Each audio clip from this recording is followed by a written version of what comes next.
أعوذ بالله من الشيطان الرجيم بسم الله الرحمن الرحيم الحمد لله رب العالمين حمدا كثيرا طيبا مباركا فيه كما يحب ربنا ويرضى وصلى الله على سيدنا ونبينا وحبيبنا محمد وعلى آله وأصحابه وأزواجه أجمعين سبحانك لا علم لنا إلا ما علمتنا إنك أنت العليم الحكيم اللهم انفعنا بما علمتنا وعلمنا ما ينفعنا وزدنا علما اللهم إني أسألك علما نافعا ورزقا طيبا وعملا متقبلا اللهم إني أسألك حبك وحب من يحبك والعمل الذي يبلغني حبك آمين يا رب العالمين جی ندرت بسم اللہ شروع سے جی شروع سے اعوذ باللہ من الشیطان الرجیم بسم اللہ الرحمن الرحیم اقرأ وربک اقرأ باسم ربک الذی خلق خلق الانسان من علق اقرأ وربک الاکرم الذی علم بالقلم علم الإنسان ما لم يعلم كلا إن الإنسان ليطغى أن رآه استغنى إن إلى ربك الرجعى أرأيت الذي ينهى عبدا إذا صلى أرأيت إن كذب وتولى ألم يعلم بأن أرأيت إن كان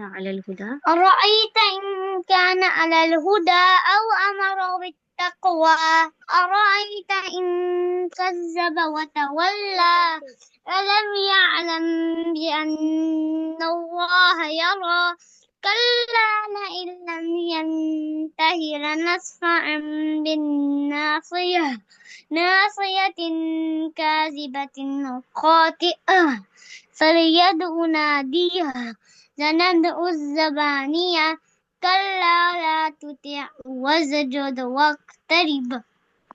جزاک اللہ، کتنا بیوٹیفل آپ نے ریسیٹیشن کی ہے اور کتنی لمبی صورت تھی، آپ نے ہمیں اتنی اچھی طرح سے سنائی. جزاک اللہ ابراہیم. جزاک اللہ. اب میں تو آپ نے بہت اچھا یاد کیا ہے.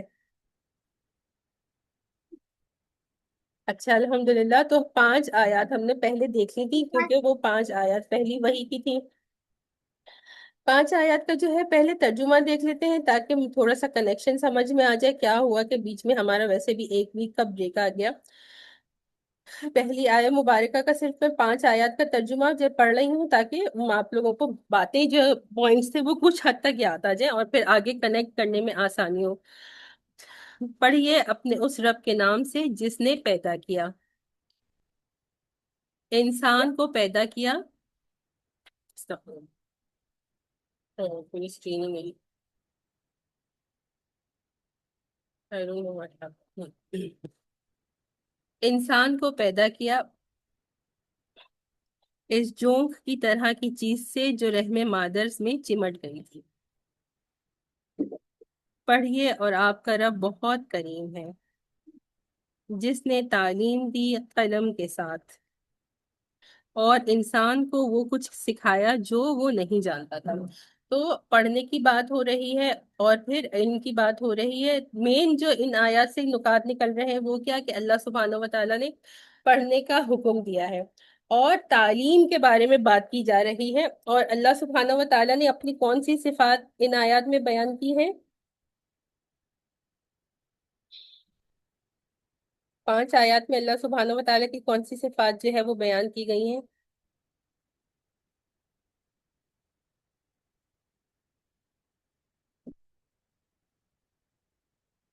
سب سے پہلے تو اللہ سبحانہ و تعالیٰ کا رب ہونا. اقرا بسمی ربک الذی خلق، کہ اپنے رب کے نام کے ساتھ. اور دوسرا اللہ سبحانہ و تعالیٰ کی اس آیت میں کون سی صفت بیان کی ہے؟ اقرا وربک الاکرم، کہ آپ کا رب جو ہے وہ بہت کریم ہے، بہت بے حساب نوازنے والا ہے، بے حساب دینے والا ہے. تو رب جو رب ہے اور جو بہت کریم ہے، انسان کو بے حساب نعمتوں سے نوازتا رہتا ہے، اور جس نے انسان کو جو ہے وہ تعلیم دی ہے نا. تو یہ تمام چیزیں اس کے بارے میں بتائی گئی. اچھا، آیا نمبر 5 میں ایک آدھ نقطہ جو مزید رہتا تھا وہ مزید بات کر لیتے ہیں، کہ جب بات کی جا رہی ہے علم الانسان ما لم یعلم، کہ انسان کو سکھایا وہ جو کہ وہ جانتا نہیں تھا. تو جب علم کی ابتدا ہوتی ہے تو آپ کسی کے ذہن میں آ رہا ہے کہ جو علم کی ابتدا ہے وہ کہاں سے ہونی چاہیے، یا سب سے جو فرسٹ چیز ہے علم کی جو معلوم ہونی چاہیے وہ کیا ہونی چاہیے؟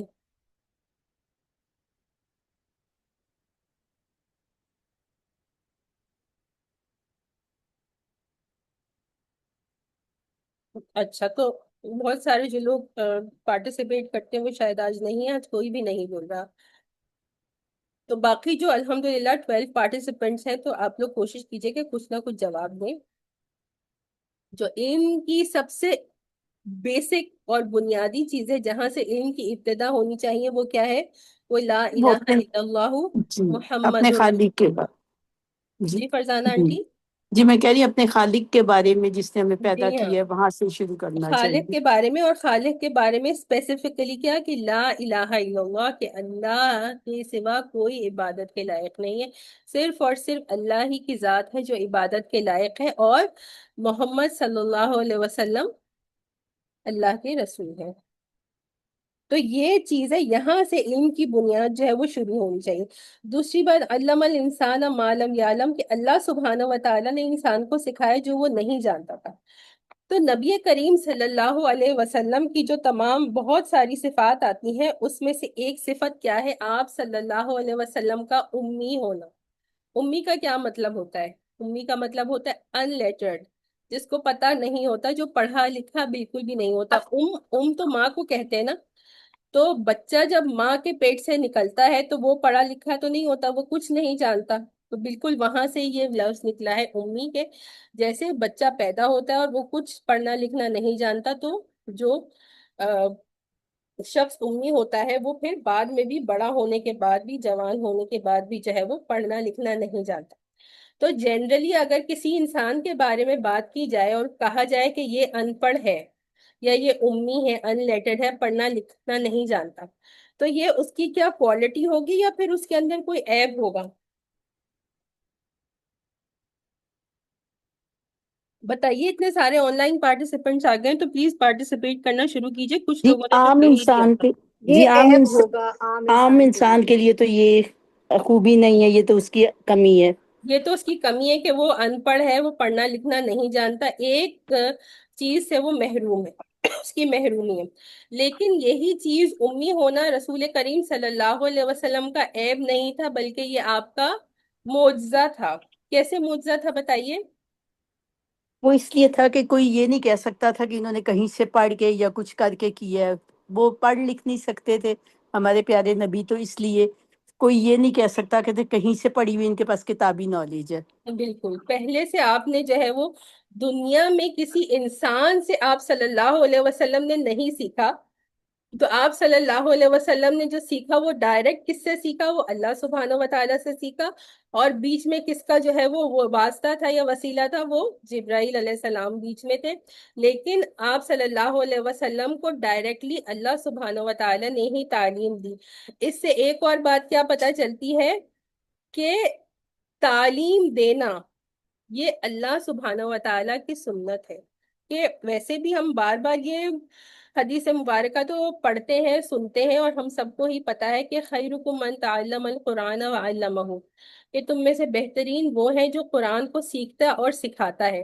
تو قرآن کو سکھانے کا جو عمل شروع ہوا وہ کہاں سے شروع ہوا؟ وہ اللہ سبحانہ و تعالیٰ فرسٹ قرآن کے ٹیچر ہے. تو آپ دیکھیں کہ قرآن سکھانا جو ہے وہ کتنا بڑا عمل ہے، کتنا بڑا ایک کام ہے، کہ اللہ سبحانہ و تعالیٰ کی یہ سنت ہے. یہ چند نکات تھے جو ہم لاسٹ ٹائم نہیں ڈسکس کر سکے تھے. اس کے بعد ان 5 آیات کو جب ہم نے ریویو کیا کہ اس میں جو ہے وہ علم حاصل کرنے کا حکم دیا جا رہا ہے، پڑھنے کا حکم دیا جا رہا ہے، اور اللہ سبحانہ و تعالیٰ اپنی جو ہے وہ کریم ہونے کا ذکر کر رہے ہیں اور علم سکھانے کا ذکر کر رہے ہیں، تو پھر انسان کا ان نعمتوں کے بعد رویہ کیا ہونا چاہیے تھا؟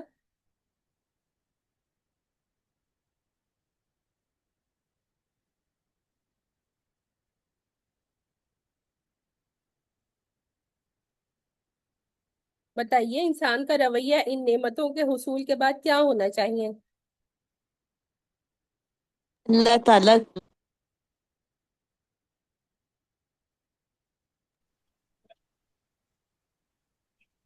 تو ٹائپ نہ کیجیے پلیز، میں ٹائپ والے میسیجز نہیں دیکھتی ہوں، آپ لوگوں کو میں کہتی ہوں پاسبل ہی نہیں ہوتا ہے کہ میں اتنی ساری اسکرین کو شفٹ کرتی رہوں، تو ان میوٹ کر کے ہی جواب دیا کیجیے۔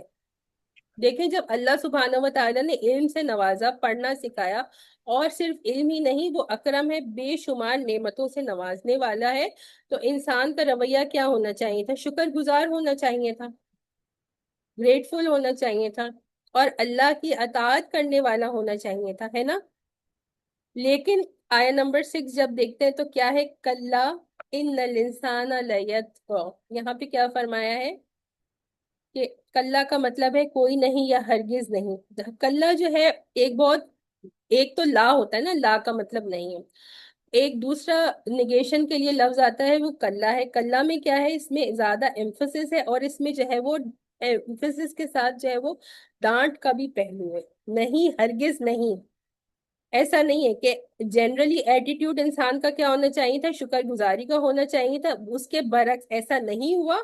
کلا، یہاں پہ یہ لفظ فرمایا، ان الانسان لیطغی، بے شک انسان کیا ہے؟ بے شک انسان جو ہے وہ سرکش ہے۔ یطغی کا جو لفظ ہے، اس کا کیا مطلب ہوتا ہے؟ اردو کا لفظ ہے طغیان، جب بہت زیادہ سیلاب آتا ہے تو طغیانی کا کیا مطلب ہوتا ہے؟ لفظ سنا ہے آپ لوگوں نے طغیان؟ سیلاب جی شیرین، مطلب آپ جو بتائیے۔ لمٹس جی جی جو بتائیے آپ لمٹ ذرا۔ بندھی ہوئی ہے اس لمٹ سے باہر نکل جانا۔ بالکل یہی لٹرل ورڈ مطلب ہوتا ہے طغیان کا، کہ جو لمٹس آواز ہے۔ آ رہی ہے؟ ندرت آپ کی آ رہی ہے جی؟ کون پوچھ رہا ہے؟ آواز آ رہی ہے؟ مجھے ندرت کی آواز آئی ہو، ان کا میں نے سن لیا، اور باقی جی میں اگر نہیں بولا تھا سسٹر سمیا، جی ٹھیک ہے ٹھیک ہے، جی آپ کا میں نے سن لیا، اور آپ نے صحیح کہا ہے کہ یہی، کہ جب طغیانی آتی ہے تو کیا ہوتا ہے کہ دریا کی جو لمٹس ہوتی ہیں، جو کنارے ہوتے ہیں، وہ سیلاب کا پانی ان کناروں سے باہر نکل آ جاتا ہے، اور جو زمین دریا میں شامل نہیں ہوتی اس پر جا کر اس پہ پھیل جاتا ہے، تو اس کو طغیانی کہتے ہیں۔ تو اسی طرح سے اپنی لمٹس کو کراس کرنا، تو یتغی وہی بات ہے کہ وہ انسان ہے جو اپنی لمٹس کو کراس کر رہا ہے، کہ اللہ تعالیٰ نے جو حدود قائم کر دی ہیں، اس حدود کا اندر نہیں رہتا، بلکہ ان حدود کو پامال کر کے ان سے باہر نکل جاتا ہے۔ انسان کیا ہے؟ کہ اپنی لمٹس کو کراس کرنے والا ہے۔ اب ایسا کیوں ہے؟ اچھا، آگے ہم اس کے بارے میں بات کریں گے، لیکن اب آیہ نمبر 6 سے لے کر اینڈ آف دا آیہ تک اس کا ایک شان نزول ہے۔ شان نزول کیا ہے؟ پہلی بات تو ہم نے دیکھ لی نا کہ پہلی وحی تھی جو 5 آیات تھی۔ اب جو یہ اگلی آیات ہے، یہ اس کے چند مہینوں کے بعد نہیں آئی، بلکہ چند سالوں کے بعد آئی۔ یہ کب نازل ہوئی ہیں؟ کہ جب رسول کریم صلی اللہ علیہ وسلم حرم شریف میں جا کے کعبہ کے سامنے جو ہے وہ نماز پڑھتے تھے، مطلب اکیلے نماز پڑھتے تھے، با جماعت تو نماز نہیں پڑھتے تھے، لیکن جب مشرکین ان کو اس طرح سے سجدہ کرتے ہوئے دیکھتے تھے تو وہ ان کو برا لگتا تھا کہ یہ جو ہے وہ ہمارے بتوں کی پوجا نہیں کر رہے ہیں، اور بلکہ جو ہے وہ اپنے طریقے سے عبادت کرتے ہیں، اور رکوع اور سجدے کی رکوع کرتے ہیں اور سجدہ کرتے ہیں۔ تو اسی طرح سے حضرت ابو ہریرہ رضی اللہ عنہ کی روایت ہے کہ ایک دفعہ ابو جہل نے جو ہے وہ آپ صلی اللہ علیہ وسلم کو نماز پڑھتے ہوئے دیکھا، اور وہ بہت زیادہ غصے میں آ گیا اور کہنے لگا کہ اگر اب دوبارہ میں نے دیکھا، یعنی پہلے تو اپنی طرف سے انہوں نے کوشش کی کہ آپ صلی اللہ علیہ وسلم اس طرح سے پبلکلی آ کر جو نماز پڑھتے ہیں وہ نماز نہ پڑھیں، ان کو روکنے کی کوشش کی، لیکن آپ صلی اللہ علیہ وسلم نہیں رکے۔ تو اس کے بعد پھر کیا ہوا کہ ابو جہل نے ایک دفعہ آپ کو دیکھا کہ آپ نماز پڑھ رہے ہیں، تو شدید غصے میں آ گیا، اور جا کر اپنے لوگوں سے اس نے کیا کہا کہ اب اگر دوبارہ میں نے محمد صلی اللہ علیہ وسلم کو دیکھا کہ وہ نماز پڑھ رہے ہیں تو میں کیا کروں گا کہ جب وہ سجدے میں جائیں گے تو ان کی گردن پر جو ہے وہ اپنا پاؤں جو ہے وہ رکھ دوں گا، اور ان کا جو چہرہ ہے ناؤذ باللہ اس کو جو ہے زمین پر رگڑ دوں گا، یعنی کہ میں ان کے ساتھ بہت برا سلوک کروں گا۔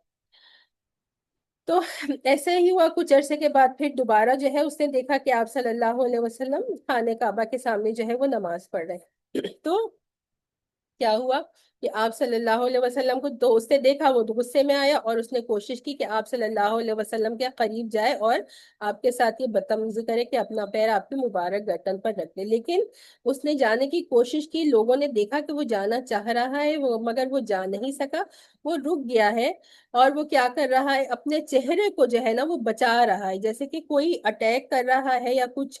اور پھر کچھ دیر کے بعد کیا ہوا، لوگوں نے دیکھا کہ وہ واپس پلٹ کر آ گیا، تو سب نے سوال کیا کہ اس طرح سے تم تو بڑا اکڑ کے گئے تھے کہ میں اس طرح سے جو ہے وہ کروں گا، اور یہ تم واپس پلٹ کر آ گئے اور تم نے تو کچھ نہیں کیا۔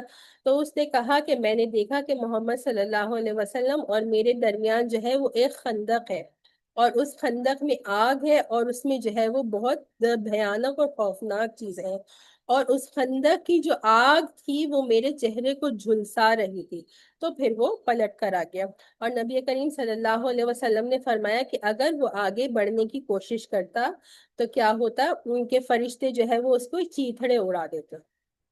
تو یہ واقعہ تھا جو اس کا شان نزول ہے۔ اگلی آیات، اب یہ واقعہ ہمیں پتہ چل گیا تو آگے پھر دیکھنے میں آیات کو سمجھنے میں آسانی ہوگی۔ تو یہاں کیا فرمایا، کلا ان الانسان لیطغی، کہ بے شک انسان جو ہے وہ سرکش ہے۔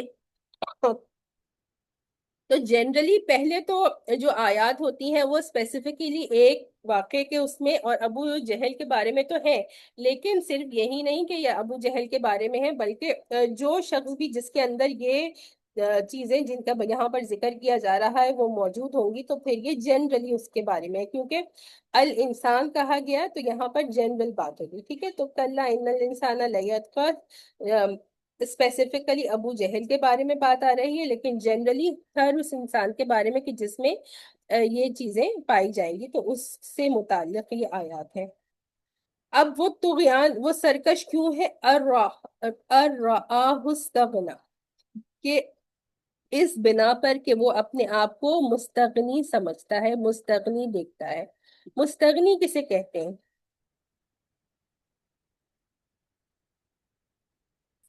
سیلف سفیشینٹ جو اپنے آپ کو سمجھے۔ بالکل، سیلف سفیشینٹ، یعنی کہ وہ سمجھتا ہے کہ مجھے کسی کی ضرورت نہیں ہے، تو اس کو لگتا ہے کہ بس میں تو اپنے لیے کافی ہوں، مجھے دنیا میں نہ کسی اور شخص کی ضرورت ہے اور نہ ہی جو ہے وہ اللہ کی ضرورت ہے۔ تو اس کی وجہ سے جو ہے وہ کیا ہوتا ہے کہ پھر وہ اللہ کی حدود کو پامال کرتا ہے اور ان سے آگے بڑھ جاتا ہے۔ ایک منٹ دیجیے گا۔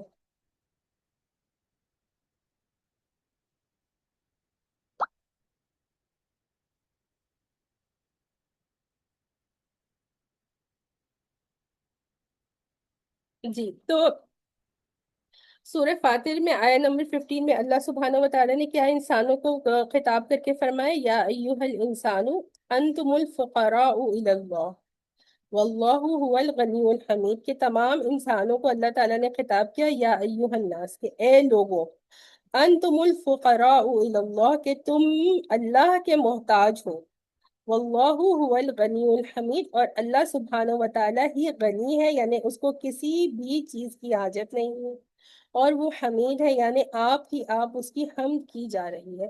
تو اللہ سبحانہ وتعالی کی ذات ہی وہ ذات ہے جو کہ غنی ہے یا جو مستغنی ہے، اور مخلوق کبھی بھی جو ہے وہ مستغنی نہیں ہو سکتی۔ تو اس کا جو یہ خیال ہے اپنے آپ کو مستغنی سمجھتا ہے کہ مجھے کسی کی ضرورت نہیں ہے، میں سیلف سفیشینٹ ہوں جیسے ندرت نے کہا، تو یہ اس کا سمجھنا غلط ہے۔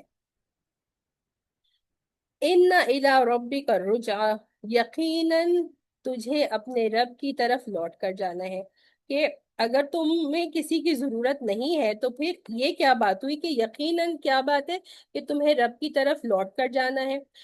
ہر انسان کو مرنا ہے اور مرنے کے بعد اللہ کے پاس جانا ہے، اور اللہ کے پاس جب جائیں گے تو پھر اس کے بعد اپنے اعمال کا جواب دہ ہونا ہے۔ تو جب آپ کو کسی کا جواب دہ ہونا پڑے گا تو آپ تو مستغنی نہیں ہو سکتے نا، آپ تو ڈیپینڈنٹ ہیں، کیونکہ آپ کا حساب کتاب ہوگا، آپ ڈیپینڈ کرتے ہیں اس حساب کتاب پر، تو آپ اپنے آپ کو کیسے مستغنی سمجھ سکتے ہیں؟ ارأیت الذی ینہا، کیا تم نے نہیں دیکھا ہے اس شخص کو جو روکتا ہے، یعنی کہ ابو جہل. اور ابو جہل کے بارے میں رسول کریم صلی اللہ علیہ وسلم نے کیا فرمایا تھا؟ کہ یہ اس امت کا فرعون ہے، ہماری امت کا جو فرعون ہے، یعنی بدترین آپ صلی اللہ علیہ وسلم کا دشمن وہ کون تھا؟ وہ ابو جہل تھا. تو وہی جو واقعہ ہم نے کیونکہ پہلے دیکھ لیا، تو اب یہ آیات ہمارے لیے آسان ہوگی. ارأیت الذی ینہا، کیا تم نے دیکھا اس شخص کو کہ جو روکتا ہے، عبدن اذا صلی، ہمارے ایک عبد کو جو نماز پڑھتا ہے، یعنی کہ ابو جہل روکتا ہے. عبدن کون؟ عبد یہاں پر کون ہے؟ عبد کا لفظ یہاں پر کس لیے آپ صلی اللہ علیہ وسلم جی پراپٹ رسول نوز اللہ صلی اللہ علیہ وسلم کے بارے میں عبد کا لفظ استعمال کیا. عبد کا مطلب کیا ہوتا ہے؟ لٹرلی غلام. اور جب اللہ سبحانہ و تعالیٰ نبی کریم صلی اللہ علیہ وسلم کو جس جس وقت جس جس آیت پہ یا جس جس موقع پر عبد کے لفظ سے خطاب کرتے ہیں، یا ان کو عبد کے لفظ سے جو ہے وہ مخاطب کرتے ہیں، تو وہاں پر آپ صلی اللہ علیہ وسلم کا ہائیسٹ رینک بتانا اللہ سبحانہ و تعالیٰ چاہتے کہ وہ ہمارا عبد ہے. اور نبی کریم صلی اللہ علیہ وسلم، عبد کا مطلب اللہ کی ایسی عبادت کرنے والے کہ جیسی عبادت کوئی اور مخلوق نہیں کر سکتی. بہترین عبد، بہترین عبادت کرنے والی ذات دنیا میں وہ کون ہے؟ مخلوق میں وہ نبی کریم صلی اللہ علیہ وسلم کی ذات ہے. تو اس وجہ سے یہاں پر آپ صلی اللہ علیہ وسلم کو عبد کے لفظ سے اللہ سبحانہ و تعالیٰ نے مخاطب کیا. جب وہ نماز پڑھ رہے تھے تو پورا واقعہ ہم دیکھ چکے ہیں. ارأیت ان کان علی الہدی، کیا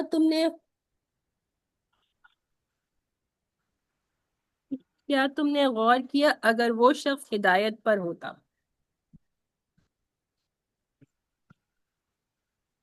او امر بالتقوی، یا وہ تقوی کی تعلیم دیتا. یہ جو باتیں، یہ جو دو آیات مبارکہ ہیں، یہ آپ صلی اللہ علیہ وسلم کے بارے میں ہے. ارأیت ان کان علی الہدی، یہ ابو جہل سے متعلق نہیں ہے، یہ نبی کریم صلی اللہ علیہ وسلم کے بارے میں ہے کہ کیا تم نے غور کیا اگر وہ شخص ہدایت پر ہوتا، یعنی نبی کریم صلی اللہ علیہ وسلم کیا ہدایت پر ہیں؟ تو یقیناً آپ صلی اللہ علیہ وسلم ہدایت پر تھے. او امر بالتقوی، اور وہ تقوی کی تعلیم دیتا، یعنی آپ صلی اللہ علیہ وسلم جو تعلیم دے رہے تھے وہ تقوی کی ہی تعلیم تھی. تو یہی کہ جب وہ ہدایت پر ہیں اور جب وہ تقوی کی تعلیم دینے والے ہیں، اس کا حکم دینے والے ہیں، تو پھر ان کو کیوں روکا جا رہا ہے؟ یہ بات ان دو آیات میں کی جا رہی ہے. ظاہری بات ہے اگر ہم یہ باتیں نہیں سمجھتے، یعنی تفسیر سے ہم ریفر نہیں کریں گے، تو شاید ہمیں لگے گا کہ یہ جو دو آیات ہیں یہ ابو جہل سے ہی متعلق ہے. لیکن دراصل یہ آپ صلی اللہ علیہ وسلم سے متعلق یہ دو آیات آ رہی ہیں، ابدن سے متعلق. پھر آگے کی آیات دوبارہ ابو جہل سے متعلق ہے. ارأیت ان کذب وتولی، کیا تم نے سوچا اس نے جو جھٹلایا اور منہ موڑ لیا. کہ وہی بات ہے کہ آپ صلی اللہ علیہ وسلم نے جب اس کو حق پیش کیا تو اس کا کیا رد عمل تھا یا اس کا کیا جواب تھا؟ تو اس نے حق کو قبول نہیں کیا بلکہ اس حق کو جھٹلا دیا اور منہ موڑ کر جو ہے وہ چلا گیا کہ اس حق کو قبول نہیں کیا. علم یعلم بأن اللہ یرا، کیا یہ جانتا نہیں کہ اللہ دیکھ رہا ہے؟ تو یہاں پہ دیکھیں کیا امپورٹنٹ بات آ رہی ہے، سب کے لیے یہ بات سمجھنے کی ہے کہ علم یعلم بأن اللہ یرا. اگر ہم ابو جہل کی اس سے دیکھیں، کیونکہ یہ بات پرائمیرلی تو یہ ابو جہل کے لیے ہی ہے، تو ابو جہل کے ذہن میں، اس کے دل میں اس بات کا احساس ہوتا کہ اللہ سبحانہ و تعالیٰ مجھے دیکھ رہے ہیں، تو پھر جو اس نے تکذیب کی ہے اور اس نے جو منہ موڑا ہے تو پھر وہ ایسا نہیں کرتا، کیونکہ اس کے ذہن میں یہ بات نہیں تھی کہ اللہ سبحانہ و تعالیٰ مجھے دیکھ رہے ہیں. اس وجہ سے اس کا یہ عمل تھا. اور اسی وجہ سے جو ہے وہ آپ صلی اللہ علیہ وسلم کو جو اس نے تکلیف دی، اور آپ صلی اللہ علیہ وسلم جب نماز پڑھ رہے تھے تو اس نماز سے روکنے کی کوشش کی۔ یہ تو صرف ایک انسیڈنٹ ہے، اس کے علاوہ بھی جو بے شمار دفعہ ابو جہل نے آپ صلی اللہ علیہ وسلم کو تکلیف دی اور آپ صلی اللہ علیہ وسلم کو حق پھیلانے سے روکا، وہ اس کا ریزن کیا تھا کہ وہ یہی تھا، علم یا علم بھی ان اللہ یرا، کیا وہ نہیں جانتا کہ اللہ اسے دیکھ رہا ہے؟ وہ نہیں اس بات کا اس کو یقین تھا، اسی وجہ سے وہ ہٹ درمی کرتا تھا، وہ حق کو جھٹلاتا تھا، وہ مسلمانوں کو اور نبی کریم صلی اللہ علیہ وسلم کو ایذا اور تکلیف دینے والا بنا تھا۔ جس شخص کو اس بات کا، ہمیں بھی، ہم اگر اپنے آپ کو بھی دیکھیں کہ جب جب ہمیں اس بات کا احساس ہوتا ہے کہ اللہ سبحانہ و تعالی ہمیں دیکھ رہے ہیں، تو ہم برائی سے، ہم گناہوں سے رک جاتے ہیں۔ اور جب سب کے ساتھ ہی ہوتا ہے، اور جب ہمارے دل سے یہ بات نکل جاتی ہے کہ اللہ سبحانہ و تعالی دیکھ رہے ہیں، تو پھر اس وقت کیا ہوتا ہے کہ ہم جو ہے وہ اپنے نفس کے ہاتھوں، شیطان کے ہاتھوں جو ہے وہ گناہوں میں بھی مبتلا ہو جاتے ہیں اور غلط کام بھی کر لیتے ہیں۔ لیکن اگر کسی شخص کو ہمیشہ اس بات کا یقین رہے کہ اللہ سبحانہ و تعالیٰ مجھے دیکھ رہے ہیں، تو پھر جو ہے وہ اپنے آپ کو ہر طرح کی کوشش کرے گا اور وہ شخص اپنے آپ کو برائی سے بچائے گا۔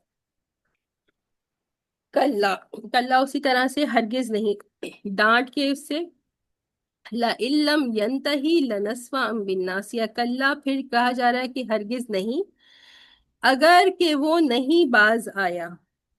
کس چیز سے باز نہیں آیا؟ یہ اگلی آیات تمام جو ہے وہ ابو جہل سے ہی متعلق ہے پرائمریلی، تو وہ کس چیز سے باز نہیں آیا؟ آپ صلی اللہ سرکشی علیہ سے وسلم کو تکلیف پہنچانے۔ جی مزید بتائیے۔ باجی میں کہہ رہی تھی کہ اپنی سرکشی سے جو اپنے وہ اس کے کام تھے جو نبی صلی اللہ علیہ وسلم کو تکلیف پہنچانے کے، بالکل، پیچھے اگر جو ہے وہ آیات میں دیکھیں اسپیسیفکلی جن چیزوں کا ذکر آ رہا ہے وہ یہی کہ آپ صلی اللہ علیہ وسلم کو نماز پڑھنے سے روکنے سے اگر وہ باز نہیں آیا، ایک چیز، اور دوسری چیز کیا ہے؟ کذبا وتولا، اپنی تکذیب کرنے سے اور اپنے منہ موڑنے سے اگر وہ باز نہیں آیا تو پھر کیا ہوگا؟ لَنَسْفَعًا بِالنَّاصِيَةِ، تو پھر اس کا کنسیکوینس کیا ہوگا، اس کی سزا کیا ہوگی؟ یقیناً ہم اسے گھسیٹیں گے اس کی پیشانی کے بال پکڑ، اس کی پھر جو سزا ہوگی وہ کیا ہے؟ لَنَسْفَعًا، یقیناً ہم اس کو پکڑنا، اور پکڑنا سفعن کا کیا مطلب ہوتا ہے؟ یقیناً پکڑنا، اور پکڑ کر جو ہے وہ جھنجھوڑنا۔ بن ناسیہ، ناسیہ کس کو کہتے ہیں؟ یہ پیشانی جو ہوتی ہے، فور ہیڈ جو ہوتا ہے، اور پھر فور ہیڈ کے جو بال بھی ہوتے ہیں وہ اسی میں شامل ہے۔ تو جو سامنے کے بال ہیں ان کو پکڑ کر اس کو ہم جو ہے وہ جھنجھوڑیں گے اور اس کو گھسیٹیں گے۔ اب اس کی اس پیشانی کے بارے میں، کیونکہ اس کی اپنی یہ جو ہے وہ ایڈجیکٹو تھے، یہ اس کی اپنی جو ہے وہ کیا تھا؟ ناسیتن کاذبتن خاطئہ، وہ پیشانی جو کہ خطا کار ہے اور جھوٹی ہے۔ تو جو انسان جیسا ہوگا اس کا جسم بھی ویسا ہوگا، کیونکہ وہ خود جھوٹا انسان تھا، تو پھر یہاں پر اس کی پیشانی کو بھی کہا جا رہا ہے کہ جھوٹی، اور خاطیہ خطا کار، گناہ کرنے والی، تو یہی بات۔ اور اس کے بارے میں ایک پوائنٹ یہ آتا ہے کہ انسان کا جو ڈیسیجن میکنگ پاور ہوتا ہے، وہ انسان اپنے مائنڈ کے جو اگلا پارٹ ہوتا ہے دماغ کا، اس سے جو ہے وہ ڈیسیجن میکنگ پاور اس کی یہیں سے آتی ہے۔ اسی کے ساتھ ساتھ جو ہے نا، جو انسان سچ اور جھوٹ بولتا ہے یا کسی چیز کو ایکسپٹ کرتا ہے اور ریجیکٹ کرتا ہے، یہ تمام کہاں سے ہوتا ہے؟ یہ جو مائنڈ کا شروع کا حصہ ہے وہاں سے یہ سارے کام کیے جاتے ہیں۔ تو کیونکہ دماغ کا یہ فرنٹ کا پارٹ جو ہے یہ کام کر رہا ہے، تو یہیں سے اس کو پکڑا جائے گا۔ یہ ایک بات کی۔ دوسری بات اس میں کیا ہے؟ وہ یہ ہے کہ آپ صلی اللہ علیہ وسلم کے لیے اس نے کیا کہا تھا کہ ان کی پیشانی کو، ان کے چہرے کو میں زمین میں رگڑوں گا۔ تو اللہ سبحانہ و تعالیٰ اسی حساب سے اس کی سزا یہاں پر بتا رہے ہیں کہ تم تو آپ صلی اللہ علیہ وسلم کا ایک بال کو بھی نقصان نہیں پہنچا سکے، لیکن تمہاری پیشانی کو جو ہے وہ پکڑا جائے گا اور جو ہے اس کو جو ہے وہ جھنجھوڑا جائے گا. تم جھوٹے ہو تو تمہاری طرح تمہاری پیشانی بھی جھوٹی ہے، اور تم خطا کار ہو تو تمہاری پیشانی بھی خطا کار ہے. پھر اس کو کہا جا رہا ہے فَلْيَدْعُ نَادِيَهُ، پس تم پکارو، بلاؤ، یعنی تو وہ بلائے اپنی مجلس کے لوگوں کو. نادیہ کس کو کہتے ہیں؟ ایک مجلس کو کہتے ہیں، ایک ایسی جگہ کو کہتے ہیں جہاں تمام تر لوگ جو ہے وہ جمع ہوتے ہیں.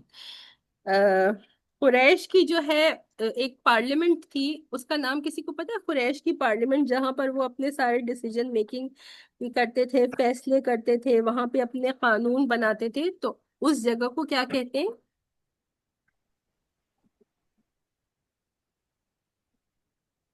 دار الندوہ.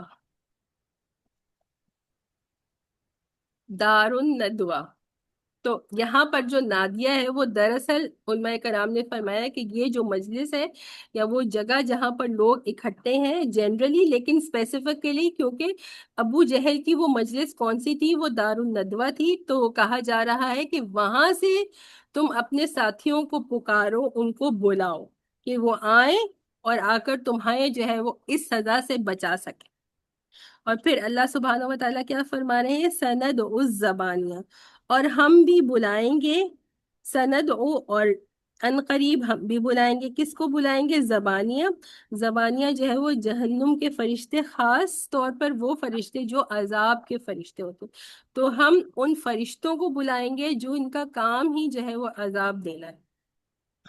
تو کمپیریزن یہاں پر کس کا ہو رہا ہے کہ تم اپنے جو ہے وہ ساتھیوں کو بلا لو، اور اللہ سبحانہ و تعالیٰ جو ہے وہ عذاب کے فرشتوں کو بلا لیں گے. تو عذاب کے فرشتوں کے سامنے کوئی انسان، اگر ایک فرشتہ بھی آ جائے، عذاب کے ایک فرشتے کے سامنے جو ہے وہ لاکھوں کروڑوں لوگوں کی کوئی حیثیت نہیں ہے نا. یہاں پر جو کہا گیا ہے زبانیہ، صرف ایک فرشتے کا نہیں کہا گیا بلکہ کہا بہت فرشتوں کو، یعنی بے شمار فرشتوں کو بلایا جائے گا. اور پھر ظاہری بات ہے اب تو کوئی بھی جو ہے نا انسان کا ان فرشتوں کے سامنے نہ کوئی حیثیت ہے اور نہ ان کی ایسی مجال ہے کہ وہ ان کا کوئی مقابلہ کر سکے یا وہ کسی اور کو یا اپنے آپ کو اس عذاب سے بچا سکے. اب آخری آیت مبارکہ کیا ہے؟ کلا، ہرگز نہیں. وہی بات ہے کہ دوبارہ سے جو ہے وہ زجر کے ساتھ، ڈانٹ کے ساتھ کہا جا رہا ہے کہ ہرگز نہیں. لا تطعہ، یعنی کہ ان کا وہ جو اب سمجھ رہے ہیں کہ کوئی آئے گا اور آ کر ان کو جو ہے وہ بچا سکے گا یا اس کی مدد کر سکے گا ابو جہل کی، تو ایسا کچھ بھی نہیں ہے. کلا، اس کو ڈینائی کر دیا گیا. لا تطعہ واسجد واقترب، اے نبی کریم صلی اللہ علیہ وسلم اس کی بات نہ مانیے، آپ سجدہ کیجئے اور اللہ سبحانہ و تعالیٰ کے اور قریب آ جائیں.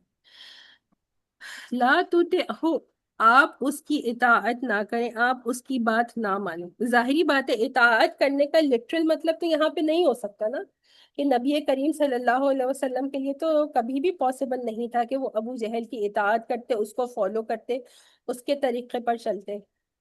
یہاں پر جو اطاعت کا مطلب ہوگا وہ کیا ہے کہ آپ اس سے متاثر نہ ہوں.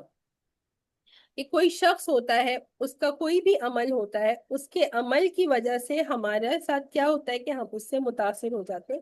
ہمیں ہمیں اس چیز کا جو ہے وہ، اگر ہم اور کچھ بھی نہ ہو تو بیر منیمم کیا ہوتا ہے کہ اس کی وہ بات ہمیں بری لگتی ہے نا، تو اس کا اثر لے لینا. یہاں پہ جو اطاعت کا مطلب آ رہا ہے وہ یہ ہے کہ وہ جو آپ کو روکنے کی کوشش کر رہا ہے تو وہ آپ کو روک تو سکتا نہیں، نہ ہی ایسا پاسبل ہے کہ نبی کریم صلی اللہ علیہ وسلم اس کے روکنے کی وجہ سے رک جائے. لیکن یہاں جو کہا جا رہا ہے لا تطعہ، کہ وہ جو آپ کو روکنے کی کوشش کر رہا ہے آپ اس کا اثر نہ لیں، یعنی آپ اس کی حرکت سے جو ہے وہ پریشان نہ ہو، آپ اس کی حرکت سے غمگین نہ ہو، بلکہ اس کے بدلے میں آپ کیا کریں؟ بس جو حکم دیا جا رہا ہے کہ آپ سجدہ کیجئے، واقترب، اور اللہ کے قریب آ جائیے. تو سجدہ کر کے کہ اللہ کی جس چیز سے وہ منع کر رہا ہے آپ اس کو اس کے حال پہ چھوڑ دیجئے، اور آپ جیسے سجدہ کر رہے ہیں آپ سجدہ کرتے رہیے، اور جیسے جیسے آپ سجدہ کرتے جائیں گے آپ کا سجدہ کرنا آپ کو اللہ سبحانہ و تعالیٰ سے قریب تر لاتا جائے گا۔ رسول کریم صلی اللہ علیہ وسلم نے حدیث مبارکہ میں بھی یہی فرمایا ہے کہ بندہ اللہ سبحانہ و تعالیٰ سے سب سے زیادہ قریب کب ہوتا ہے؟ سجدے کی حالت میں۔ سجدے کی حالت میں ہوتا ہے۔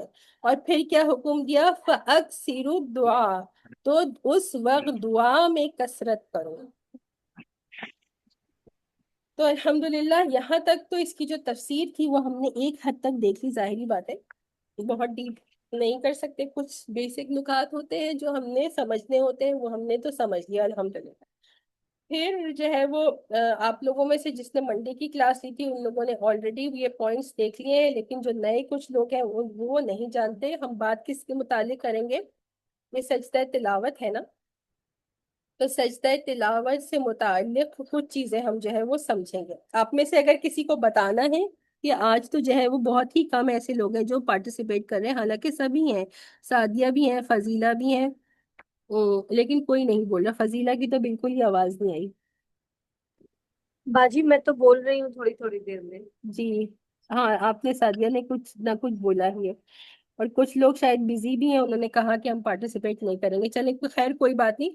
سجدہ تلاوت سے متعلق اگر کوئی کچھ بتانا چاہ رہا ہے تو آپ بتائیے، ورنہ پھر جو ہے وہ میں بتاتی جاتی ہوں ون بائی ون کر کے چیزیں۔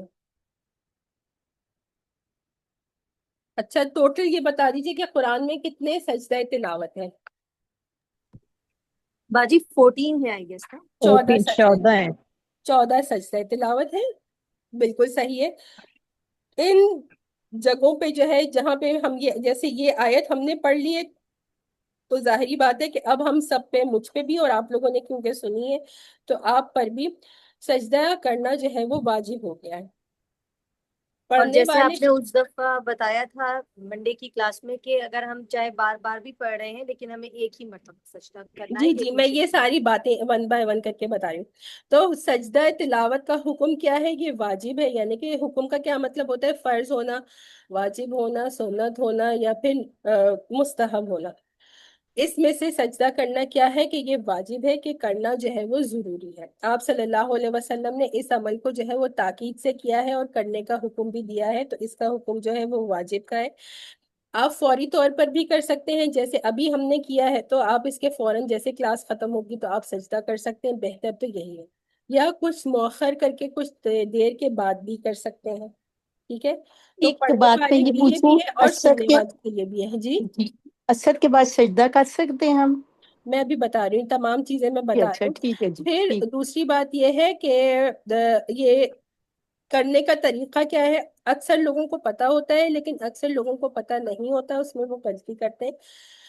تو اب جیسے بہتر یہ طریقہ کیا ہوگا کہ پہلے آپ کھڑے ہو جائیں، جو قیام کی حالت ہوتی ہے نماز میں جیسے ہم کرتے ہیں، اور منہ جو ہے وہ قبلے کی طرف ہونا بھی ضروری ہے۔ قبلہ رخ ہو کر کھڑے ہو جائیں، اور اس کے بعد جو ہے وہ اللہ اکبر کہیں، ہاتھ نہیں اٹھانا ہے، بس صرف اللہ اکبر کہہ کر سجدے میں چلے جانا ہے۔ سجدے میں جا کے ایک سجدہ کرنا ہے، اور پھر جو ہے وہ 3 مرتبہ آپ سبحان ربی الاعلیٰ، سبحان ربی الاعلیٰ، سبحان ربی الاعلیٰ پڑھ لیں، یا پھر سجدے کی دعا ہے وہ میں گروپ میں شیئر کر دوں گی، وہ اگر کوئی یاد کر کے پڑھ رہا ہے تو وہ بہترین ہے۔ پھر آپ نے کیا کیا؟ اللہ اکبر کہا اور کہہ کر جو ہے وہ آپ اٹھ گئے، ٹھیک ہے؟ جیسے نماز میں ہم شروع کرتے ہوئے اللہ اکبر کہہ کر ہاتھ اٹھاتے ہیں، ایسے ہاتھ نہیں اٹھاتے۔ پھر کچھ لوگ سجدہ تلاوت کر کے جب اٹھ جاتے ہیں تو بیٹھتے ہیں تشہد کی حالت میں اور سلام پھیرتے ہیں، تو سلام بھی نہیں پھیرنا ہے۔ اگر کوئی کھڑے ہو کر نہیں جا رہا سجدے میں، وہ بیٹھا ہوا ہے اور قبلہ رخ ہے اور بیٹھے بیٹھے سجدہ کرنا چاہ رہا ہے، یعنی بیٹھے ہوئے اللہ اکبر کہا اور سجدہ کر لیا، تو ایسا کرنا بھی درست ہوگا۔ یہ 2 باتیں ہو گئی۔ تیسری بات یہ کہ سجدہ تلاوت کی شرط کیا ہے؟ تو سجدہ تلاوت کی وہی شرطیں ہیں جو نماز کی شرط ہے، کہ پاکی کی حالت ہونی چاہیے، حالت انسان کو وضو میں ہونا چاہیے، اور قبلہ رخ ہو کر جو ہے وہ سجدہ تلاوت کرنا چاہیے. ٹھیک ہے. کچھ لوگ ایسا کرتے ہیں شیعہ لوگوں کو میں نے سنا ہے کسی سے کہ وہ کیا کرتے ہیں قرآن پڑھ رہے ہوتے ہیں تو وہ جہاں پہ بھی بیٹھے ہوں جس طرح بھی وہ اسی قرآن پر سجدہ کر لیتے ہیں. ایسا کرنا غلط ہے. تو اگر کوئی اس طرح سے کر رہا تھا یا آپ کسی کو ایسے کرتے ہوئے دیکھیں تو آپ ان کو صحیح طریقہ سکھا دیجیے. پھر جب ہم نے کہا کہ نماز کی تمام شرطیں ہو جائیں گی تو اس میں پاکی کی شرط بھی ہے کہ اگر جو خاتون پاکی کی حالت میں نہیں ہے تو ظاہری بات ہے وہ وضو بھی نہیں کر سکتی اور وہ سجدہ تلاوت بھی نہیں کر سکتی. تو اگر آپ نے کسی کو پڑھتے ہوئے اب یقیناً کوئی ہوگا جو اس وقت پیریڈز میں ہوگا تو آپ ابھی فوراً سجدہ تلاوت نہیں کریں گی. آپ جب پاک ہو جائیں گی تو اس کے بعد آپ اس کو مؤخر کر کے سجدہ تلاوت کریں گی. اب آنٹی نے پوچھا ہے کہ عصر کے بعد تو تمام جو مکروہ اوقات ہیں 3 مکروہ اوقات ہیں. ایک تو فجر کی نماز آپ نے پڑھ لی تو فجر کی نماز پڑھنے کے بعد سورج کے طلوع ہونے تک مکروہ وقت ہوتا ہے نا اس میں نفل نماز نہیں پڑھتے تو اسی طرح سے اس میں سجدہ تلاوت بھی نہیں کرتے. پھر ظہر کی نماز سے پہلے 20 سے 25 منٹ لیٹ سپوز اگر 12:30 بجے جو ہے وہ ظہر کی نماز ہو رہی ہے تو 12:05 یا 12:10 یہ ایسا وقت ہے کہ جو مکروہ وقت ہوگا اس میں بھی سجدہ نہیں ہے. تو اسی طرح سے اس وقت میں بھی آپ جو ہے سجدہ تلاوت نہیں کریں. اور تیسرا وقت کون سا ہے سجدہ تلاوت وہ مکروہ وقت کا کہ جب عصر کی نماز پڑھ لیتے ہیں تو اس کے بعد بھی جو ہے وہ نفل نماز نہیں ہے مغرب کی نماز تک. اس میں بھی اگر آپ نے کسی کو پڑھتے ہوئے سنا جیسے ابھی ہم نے کیا تھا نا تو ابھی ہم سب کا ہی جنرلی جو ہے وہ عصر کا وقت ہو رہا ہے تو اب ہم مغرب کی نماز کے بعد یہ سجدہ کریں گے کیونکہ یہ ابھی ہمارا مکروہ وقت چلتا ہے.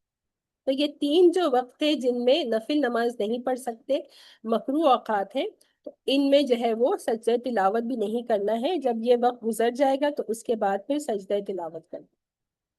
یہ تمام باتیں جو میرے ذہن میں آ رہی تھی سجدہ تلاوت سے متعلق میں نے آپ کو بتا دی.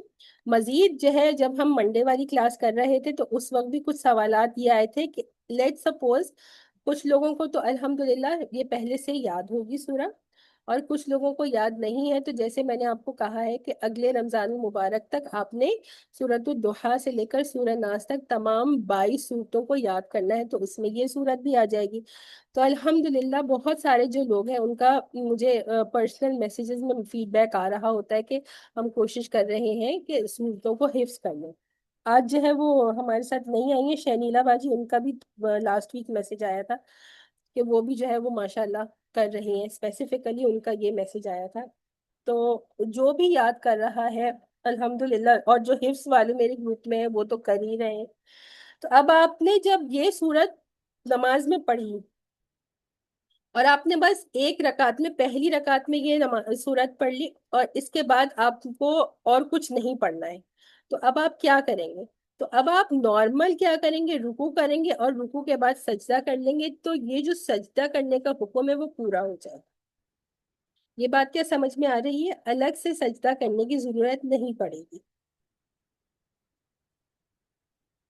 نماز میں اگر کوئی پوری سورہ الگ پڑھ رہا ہے اور اس کے بعد جو ہے وہ اس کے بعد کون سی سورت ہے؟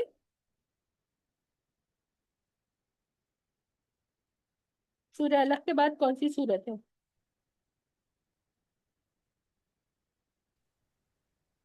سورہ زلزال. سورہ سورۃ القدر. زلزال جی زلزلہ یا سورہ زلزال. تو اگر وہ صرف ایک سورہ الگ پڑھنا چاہ رہا ہے پہلی رکعت میں تو آپ نے کیا کیا اس کی پوری تلاوت کی. اس کے بعد آپ رکوع میں گئے آپ نے نارمل جیسے رکوع کرنا ہے ویسے کیا اور اس کے بعد آپ نے 2 سجدے کر لیے تو سجدہ تلاوت کا حکم ادا ہو جائے گا. ٹھیک ہے. اگر تو ایسی کوئی سجدہ تلاوت کی آیت آتی ہے کہ جس کے بیچ میں جو ہے وہ آ رہا ہو میں جو ہے وہ کھولتی ہوں سورہ انشقاق آپ لوگوں کے لیے کھولتی ہوں. کھل گیا تو اچھی بات ہے نہیں کھلا تو پھر بغیر اسکرین کے سمجھاؤں گی.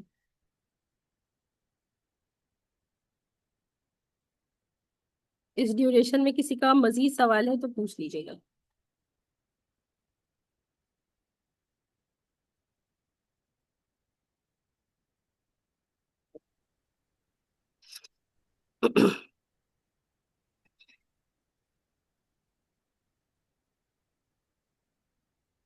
ٹھیک ہے، یہ دیکھیے اب کوئی شخص ایسا ہے کہ جو نماز میں جو ہے اس نے یہ کہا نیت کی کہ میں پوری رکعت میں جو ہے وہ سورہ انشقاق پڑھوں گا.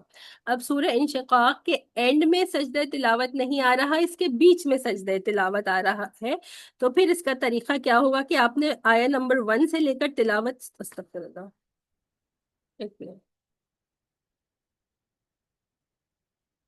دوبارہ، توبہ، ایک منٹ دیجیے گا اسکرین،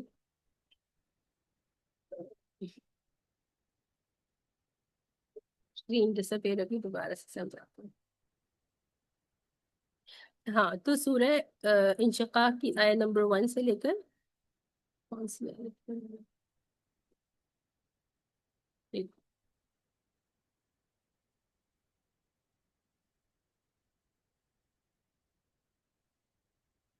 باجی 21 تھی نا شاید. جی وہ مجھے نا اسکرین بہت ہی مسئلہ کر رہی ہے، ایک یہ آپ اسکرول ڈاؤن کریں گے.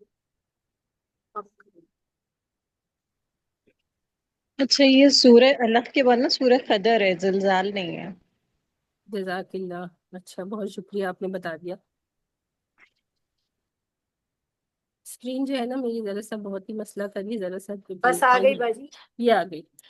ہاں تو اس میں 1 سے لے کر 21 تک آپ نے تلاوت کی. وَإِذَا قُرِئَ عَلَيْهِمُ الْقُرْآنُ لَا يَسْجُدُونَ یہاں پر، اور پھر اس کے بعد آپ نے سجدہ تلاوت اگر نماز میں کرنا ہے تو آپ فوراً قیام سے کیا کریں گی، سجدے میں چلی جائیں گی، اللہ اکبر کہہ کر سجدہ کریں گی اور پھر سجدے سے اٹھ جائیں گی، اور اس کے بعد پھر اگلی جو آیات ہیں وہ آپ پڑھ لیں گی. بَلِ الَّذِينَ كَفَرُوا يُكَذِّبُونَ، اور اس کو جہاں تک پڑھنا ہے واللہ اعلم بما یوعون، تو اس کو پھر آپ مکمل کر لیں گی. تو یہ پھر ایسے ہے کہ اگر بیچ میں آیات کے سجدے تلاوت آ رہا ہے تو اس طرح سے آپ کو کرنا. اچھا اب ہم نے کیا کیا ہے کہ ہم نے 2 آیات پڑھی ہیں سجدہ تلاوت کی، تو ہم سب پہ جو ہے وہ 2 مرتبہ سجدہ کرنا واجب ہو گیا. ٹھیک ہے، ایک اگر یہ والی آیت تھی اس کو، یا دیکھیں سورہ الگ کی جو آیت تھی آخری والی کَلَّا لَا تُطِعْهُ وَاسْجُدْ وَاقْتَرِب، وہ ہم نے 2 مرتبہ پڑھی نا. ایک مرتبہ تو جو ہے وہ ابراہیم نے پڑھی اور پھر دوسری مرتبہ میں نے پڑھی. ایک مجلس میں اگر ایک سے زیادہ مرتبہ پڑھی جا رہی ہے تو اس کا ایک ہی سجدہ ہوگا. ٹھیک ہے، اور ایک انسان بھی ہے وہ بے شک اس کی تکرار کر رہا ہے، وہ اس کو بے شک 15-20 مرتبہ یا 25 مرتبہ ایک ہی محفل میں یعنی ایک ہی جگہ پر بیٹھ کر وہ بار بار پڑھ رہا ہے. تو اب وہ اس نے 25 مرتبہ آیت پڑھی ہے تو اس کو 25 مرتبہ سجدہ تلاوت نہیں کرنا، اس کو ایک مرتبہ ہی سجدہ تلاوت کرنا ہے. ٹھیک ہے، اگر وہ اٹھ جائے گا، لیٹ سپوز وہ اپنے کمرے میں بیٹھ کر پڑھ رہا تھا، وہ یاد کر رہا ہے، آپ میں سے کوئی یاد کر رہی ہے، پھر آپ کچن میں چلی گئیں کچھ دیکھنے، پھر واپس آئیں اور دوبارہ آپ نے ریپیٹ کی، تو آپ کی جو نشست تھی وہ برخاست ہو گئی، وہ ٹوٹ گئی. اب جب آپ واپس آ کر بیٹھی تو یہ دوسری نشست ہو گئی. اب آپ نے دوبارہ تکرار کی تو پھر جتنی مرتبہ ہوگی اس کے لیے دوبارہ آپ کو ایک سجدہ کرنا پڑے گا. تو ایک نشست میں جتنی مرتبہ تکرار کی جاتی ہے اس کا ایک ہی سجدہ تلاوت ہوتا ہے. یہ بات سب کو سمجھ آ گئی؟ جتنی جی باتیں باجی میں نے سمجھ گئے. سمجھائی ہیں اس میں سے اگر کسی کو کوئی کنفیوژن ہے تو دوبارہ سے پوچھ لیجئے، میں دوبارہ سمجھا دوں گی. مزید اگر کوئی ایسی چیز ہے جو آپ پوچھنا چاہ رہے ہیں میں نے نہیں آپ کو بتائی تو وہ بھی آپ پوچھ سکتے ہیں.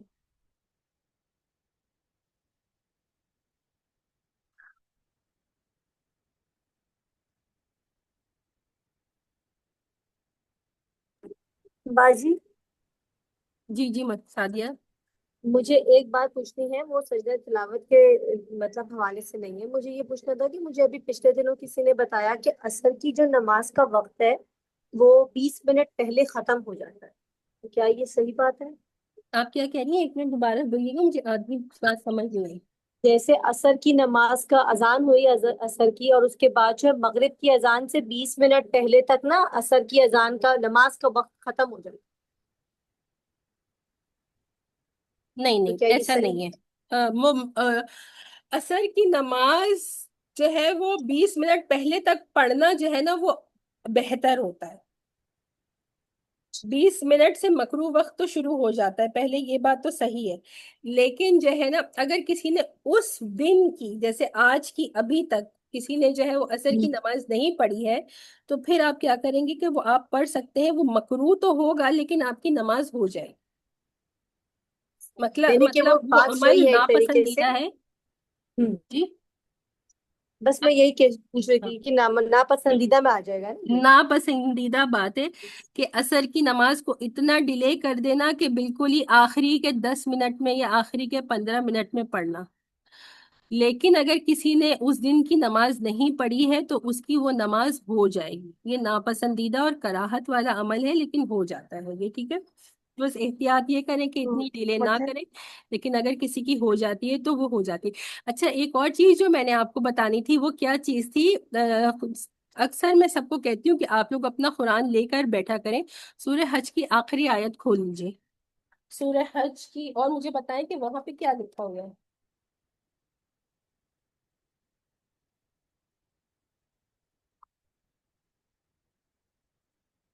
اور جس کے پاس قرآن نہیں ہوگا پھر آپ لوگوں کی ہمیشہ وہ کلیریفیکیشن نہیں ہو پائے گی. جب آپ اپنا قرآن کھولیں گے اور آپ خود دیکھیں گے کہ آپ کے وہاں پہ کیا لکھا ہوا ہے، تو وہ جو بات میں آپ کو سمجھاؤں گی وہ بات آپ کو ہمیشہ یاد رہے گی. اور جن کے پاس قرآن نہیں ہے وہ ویٹ کر رہے ہیں دوسرے کھول کے جواب دے دیں، تو آپ کو ہمیشہ یہ بات بھول جائے گی. جی نورین، آپ بتائیے. نورین، آپ کا ہینڈ ریز ہے، آپ پوچھنا چاہ رہی ہیں یا بتانا چاہ رہی ہیں؟ اور باقی جس نے بھی کھول لیا ہو، سورہ حج جو ہے وہ سورہ نمبر 22، اس کی آخری آیت،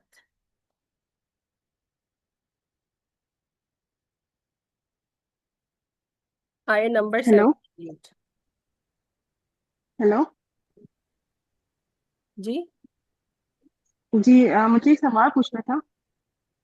سوال پوچھ لیجیے. جی مجھے پوچھنا تھا کہ جیسے فجر کی نماز جو کہتے ہیں سن رائز سے کتنی دیر پہلے تک پڑھ سکتے ہیں؟ مطلب فجر کی نماز سن رائز سے پہلے فوراً بعد اس کی نماز ختم کا ٹائم ہو جاتا ہے، نماز کا ٹائم.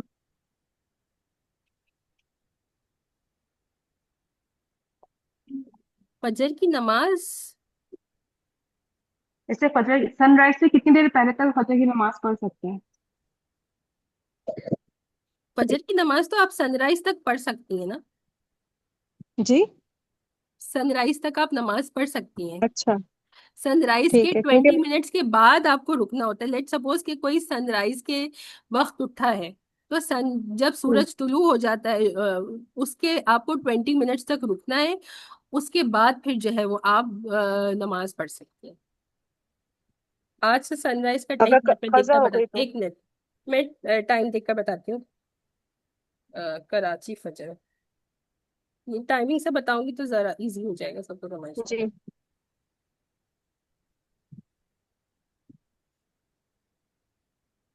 دیکھو، آج کراچی میں جو سن رائز تھا نا یہ 5:49 تھا، ٹھیک ہے. تو آپ اگر 5:45 پہ بھی نماز شروع کرتی ہیں اور جلدی سے نماز پڑھ لیتی ہیں تو 5:49 تک آپ کی نماز ہو جائے گی. آپ نے اوکے فجر کی نماز، فجر جیسے ہمارے پاس 4:21 پر ہے، آپ نے جو ہے 5 بجے فجر کی نماز پڑھ لی. ہاں، تو اب اس کے بعد آپ کوئی دوسری نفل نماز نہیں پڑھ سکتے. ٹھیک ہے، اوکے یہ ایک بات ہو گئی. دوسری بات یہ ہے کہ فجر یہ جو سن رائز ہو گیا نا 5:50 ہم رکھ لیتے ہیں اپروکس کر کے، آج 5:50 تھا نا، تو اس کے 20 سے 25 منٹ بعد تک بھی کوئی نماز نہیں پڑھنی ہوتی. تو اس وقت اگر کوئی لیٹ اٹھا ہے، لیٹ سپوز کوئی جو ہے وہ 6 بجے اٹھا ہے یا 6 بجے نماز پڑھنا چاہ رہا ہے، تو ابھی وہ نماز نہیں پڑھ سکتا، ابھی وہ ویٹ کر لے. اور 25 منٹ جب ہو جائے سن رائز کو، تو اس کے بعد پھر وہ فجر کی نماز کو قضا پڑھ. اور اشراق کی جو نماز ہوتی ہے وہ بھی مطلب وہ اس کے بھی بعد اسی پڑھیں، طرح 20 سے منٹ کے ہوتی بعد ہے. پڑھ جی سکتے ہاں، جی ہاں. اور پھر اگر کسی کو کوئی بولے کہ ہم نے کہیں اور سے کچھ اور سنا ہوا ہے تو ظاہری بات ہے، دیکھیں ہم ایک فقہ کو فالو کرتے ہیں، یہ حنفی فقہ کو ہم فالو کرتے ہیں. ڈفرنس آف اوپینین مجھے پتا ہے لیکن آپ لوگوں کو جاننا ضروری نہیں ہے، کیونکہ آپ میں سے اکثریت حنفی فقہ کو ہی فالو کر رہی ہوتی ہے. اگر ڈفرنس آف اوپینین میں عام لوگوں کو بتانا شروع کر دوں گی تو جو چیز ہم فالو کر رہے ہوتے ہیں نا اس میں بھی مزید کنفیوژنز آ جاتی ہیں. کنفیوژن ہو اسی جاتی وجہ ہے سے بالکل. اسی فقہ کو ہم فالو کرتے رہیں گے، اور میں جو آپ کو احکامات بتاتی ہوں یہ امام ابو حنیفہ یا حنفی فقہ کے متعلق ہوتے ہیں. ٹھیک ہے، بہت شکریہ، جزاک اللہ خیر۔ سورہ ٹھیک حج ہے، کی پھر کون آج سی کا آیت بولی ہے؟ آخری آیت، آخری 78. یہ بھی اس پہ کیا لکھا ہوا ہے سجدے پر؟ باجی وہ تو 77 پہ سجدہ ہے. 77، ہاں سوری 77 پہ سجدہ ہے. یہ بتائیے کیا لکھا ہوا ہے؟ چھوٹا سجدہ سا ہے جیم ایمان لکھا ہوا ہے میرے والوں پاس۔ امام اور شافی. سجدہ کرو اور ایک ایک اپنے کر کے بتائیں. پروردگار کی۔ نہیں نہیں، سجدے کے اوپر کچھ نہیں لکھا ہوا. آپ کے مارجن میں یقیناً سجدے کا کچھ لکھا ہوگا. باجی میری طرف لکھا ہے سجدہ اندل امام شافی. جی ہاں، یہ امام شافی، ہاں یہی بالکل لکھا ہوا ہے، بالکل یہ بتانا چاہ رہی تھی میں آپ کو. یہاں کا جو سجدہ ہے یہ ہمارے نزدیک نہیں ہے، یہ امام شافعی کے نزدیک ہے. اس جگہ پر سجدہ کرنا واجب نہیں. آپ کرنا چاہیں آپ کر سکتی ہیں، اگر آپ نہیں کرنا چاہیں آپ نہ کریں. ٹھیک ہے، تو یہ جو سورہ ایک حج میں جگہ، 2 سجدے ہیں نا باجی؟ جی سورہ حج میں 2. سورہ حج میں جو پہلا سجدہ آ رہا ہے اس میں کوئی اختلاف نہیں ہے، وہ تو کرنا مسٹ ہے. ٹھیک ہے، یہ والا جو 77 آخر کا جو سجدہ ہے یہ جو ہے یہ امام ابو حنیفہ کے نزدیک ہے. تو یہ ہمارے نزدیک یہاں پر سجدہ کرنا واجب نہیں ہے. کوئی آپ دیکھ رہے ہیں، آپ کرنا چاہتی ہیں آپ کر سکتی ہیں، لیکن آپ نہیں کرتی تو آپ نے اپنا واجب نہیں چھوڑا. یہی بس بات بتانا چاہ رہی تھی. اس سجدے میں اماموں کے نزدیک اختلاف ہے. یہ ایسا اختلاف ہے جو پتہ ہونا چاہیے کہ یہ ہمارے یا حنفی فقہ کے مطابق یہ 14 سجدوں میں سے نہیں ہے. چلیے ٹھیک ہے، الحمدللہ یہی تمام باتیں تھی جو کرنی تھی. مزید اگر کوئی ایسی بات ہو جو آپ پوچھنا چاہ رہے ہوں تو پھر گروپ میں پوچھ لیجیے گا یا نیکسٹ کلاس میں پوچھ لیجیے گا. سبحانک اللہم و بحمدک، نشہد ان لا الہ الا انت، نستغفرک و نتوب الیک. جزاک اللہ خیر۔ جزاک اللہ باجی.